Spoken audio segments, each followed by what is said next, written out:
Simple study YouTube চ্যানেলের পক্ষ থেকে সকলকে জানাই স্বাগত। মাইক্রোসফট ওয়ার্ডে যে কোনো কাজ করার আগে আমাদেরকে ফার্স্ট কাজ হচ্ছে পেজটাকে সেট আপ করে নেওয়া।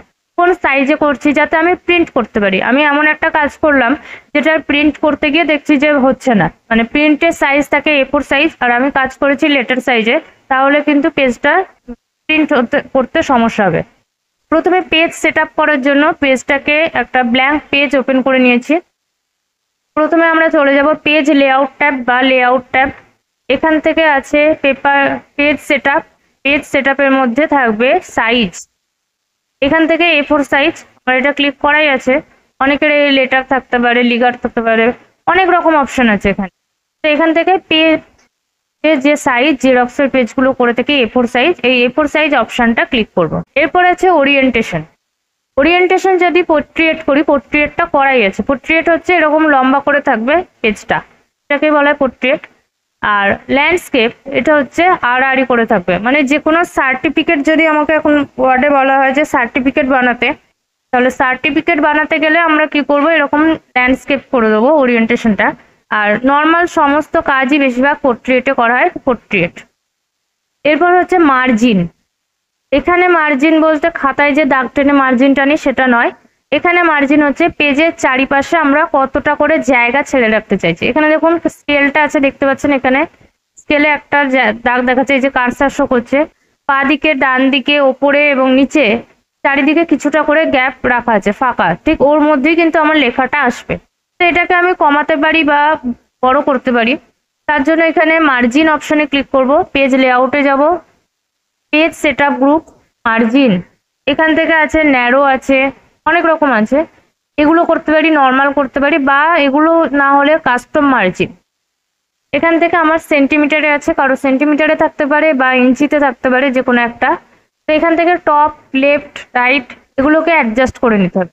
যদি অনেক সময় দরকার হয় যে প্রজেক্ট কম্পিউটারে করছি এবং সেই খাতাটা যদি বাইন্ডিং করতে হয়, তাহলে স্পাইরাল বাইন্ডিং বা যে কোনো বাইন্ডিং করতে গেলে কি হয়, আমাদের এই বাঁ দিকের জায়গাটা একটু বেশি ফাঁকা রাখতে হয় যাতে বাইন্ডিং করতে সুবিধা হয়। সেক্ষেত্রে আমরা লেফট একটু বাড়িয়ে দিতে পারি। এখানে 3 করে নিচ্ছি। এইখানে কিন্তু স্যাম্পেলটা দেখাবে, কিরকম আসবে, প্রিভিউ দেখাবে। এবার ওকে করব। এই যে এদিকটায় 3 সেন্টিমিটার হয়ে গেছে। এভাবে আমরা যে কোনো যেমন দরকার হবে পেজটা সেট আপ করা সেরকম করে নিতে পারি, বা নর্মালও রাখতে পারি। এটা হচ্ছে পেজ সেট আপ। মাইক্রোসফট ওয়ার্ডের যে কোনো কাজ করতে গেলে ফার্স্ট আমাদের কাজ হচ্ছে পেজটাকে সেট আপ করে নিয়ে কাজটা শুরু করা, তাতে কাজটা ভালো হবে। আর পেজটা পরে সেট আপ করলে যা কাজ করা থাকবে সেই পুরো সাইজটাই নষ্ট হয়ে যাবে। তারপর আছে পেজে বর্ডার দেওয়া। পেজের বর্ডার হচ্ছে এই যে পেজের কালার শিখলাম এখান থেকে। আর এখানে আছে পেজের ব্যাকগ্রাউন্ড গ্রুপের মধ্যে তার পাশের অপশনটাই আছে হচ্ছে পেজের বর্ডার। পেজ বর্ডার অপশনে ক্লিক করব। এখান থেকে বক্স, এই যে বক্সটা চলে এসেছে, এখানে প্রিভিউ দেখাচ্ছে। অনেক রকমের অপশন আছে, এখান থেকে যে কোনো একটা সিলেক্ট করে নেবেন। পেজে কিন্তু এরকম ভাবে একটা বর্ডার সেট করা হয়ে যাবে। বর্ডারটা যদি কালার করতে চাই তাহলে আবার পেজ বর্ডার, এখানে কালার অপশন আছে, একটা কালার দিয়ে দিলাম। কালার সরু বা মোটা করতে চাইলে এখান থেকে সরু হবে, মোটা হবে।